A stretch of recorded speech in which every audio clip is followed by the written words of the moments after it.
Bueno, regresamos en este programa para escuchar el análisis de Mauricio Mesulán precisamente de esta renuncia del gobierno de Líbano. El primer ministro dio un mensaje a la nación. Hassan Diabet da este mensaje a la nación para decir: les anuncio que hoy renuncia este gobierno después de estos acontecimientos que han sacudido, como decíamos, la muerte de 160 personas, se calcula. El dato que se tiene es cercano a esta cifra, y desde luego también las miles de personas que quedaron heridas y los daños materiales enormes que ha traído esta multiexplosión en este lugar ocurrida hace algunos días. Bueno, de significado profundo y una manera de enfrentar una crisis provocada por una circunstancia trágica como esta por la que está atravesando Líbano. Así que, Mauricio Mesulán, gracias por estar aquí. Bienvenido al programa.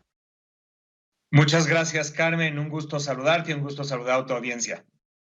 ¿Cómo analizar, entender el alcance que tiene, desde luego, un evento de este calibre y finalmente lo que lleva a la dimisión de todo un gobierno? Palabras clave que dijo el primer ministro el día de hoy tiene que ver con la corrupción, porque se había apuntado previamente a la posibilidad de que hubiese sido alguna clase de ataque externo o incluso un atentado terrorista. Esto se barajó las primeras horas.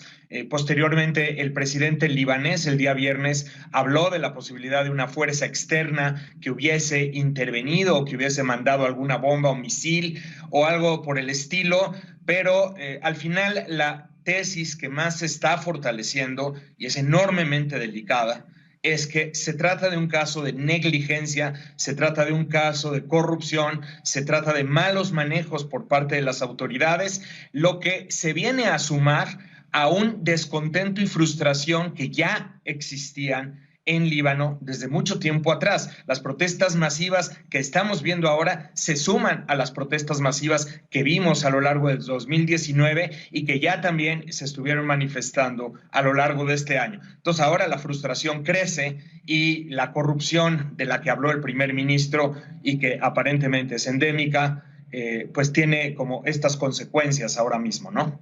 En este mensaje a la nación, Hassan Diabet, lo que hace es hablar de esta lucha contra los corruptos, y una expresión que también usó, que es importante, dijo que es necesario, que es indispensable tener un ejecutivo de salvación nacional, fue la expresión que usó. Sí, por lo pronto, alguien se tiene que hacer cargo, porque recordemos que la situación financiera y económica del Líbano están verdaderamente colapsados.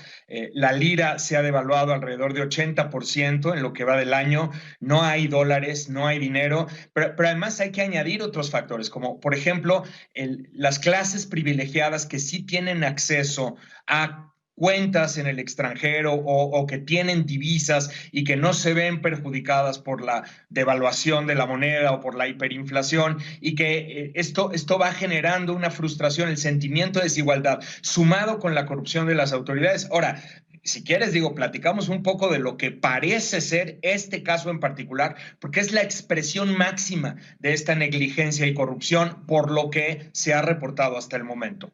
Sin duda. Y bueno, estamos todos siguiendo paso a paso las informaciones desde el momento en que fue esta multiexplosión, este hongo de explosivos. Y bueno, la pregunta que todos nos hacíamos: ¿cómo es posible que se haya permitido el almacenamiento de ese volumen enorme de estos explosivos que finalmente, detonaron de la forma en que está siendo investigado? Estamos hablando de 2.700 toneladas de nitrato de amonio, y eso ya es un tema en un lugar, en este lugar, desde luego, del propio puerto de Beirut.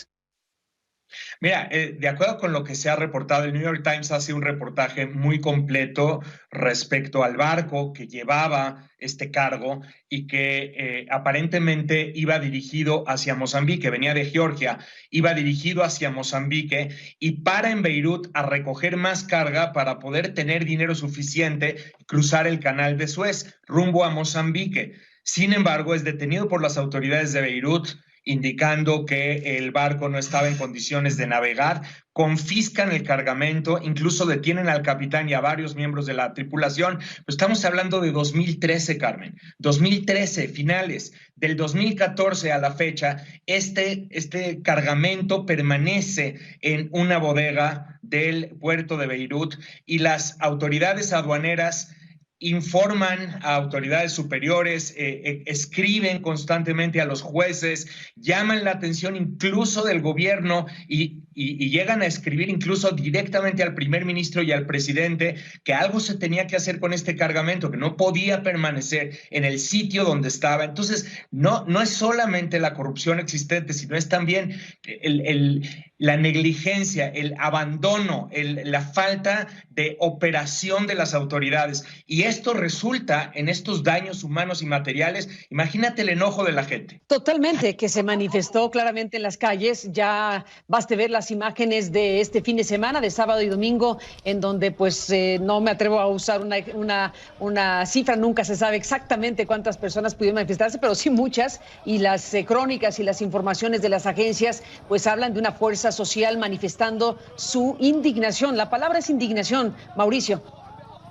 Es correcto, la palabra es indignación y hay que añadir un elemento adicional, la conexión Hezbollah, que no está clara, no hay evidencia para indicar que este cargamento tuviese algo que ver con Hezbollah. Habrá que ver qué dicen las investigaciones, pero lo que sí se sabe es que esta organización militante que forma parte del gobierno, que forma parte del Parlamento y tiene, por cierto, a su cargo el Ministerio de Salud, bueno, tenía a su cargo el Ministerio de Salud, esta organización sí tiene bodegas a lo largo en la ciudad, tiene bodegas que tienen armamento, que tienen municiones, que tienen explosivos, y rápidamente salieron a decir, nosotros no tenemos nada que ver con esta bodega, pero esto ya empieza a generar, por supuesto, las confrontaciones internas y la gran pregunta de qué va a pasar con esas otras bodegas si no también se corre el riesgo y, por supuesto, ante todo el enojo que estamos viendo de la población. Así es, bueno, pues desde luego todo esto es lo que se tendrá que seguir analizando y ver qué tipo de gobierno interino finalmente se conforma. Se había planteado antes de la dimisión colectiva, de la dimisión masiva, digamos, de todo el gobierno de Líbano, pues que la salida a esta circunstancia eran las elecciones, proceder a que la gente determine por un proceso electoral que tendrá que organizar una autoridad interina, pues finalmente a quién quiere que la represente en un contexto de esta naturaleza. Déjame, Mauricio, retomando el hilo después de la pausa, presentar estos anuncios y volvemos contigo hablando de lo que es esta noticia internacional, esta noticia mundial que pone pues a Líbano bajo el foco de atención de todo el mundo por las implicaciones que tiene, por supuesto, la actuación del propio gobierno que renuncia, de una sociedad que se moviliza y de lo que venga después de una tragedia como la de esta explosión o multiexplosión en Beirut hace unos días. Volvemos.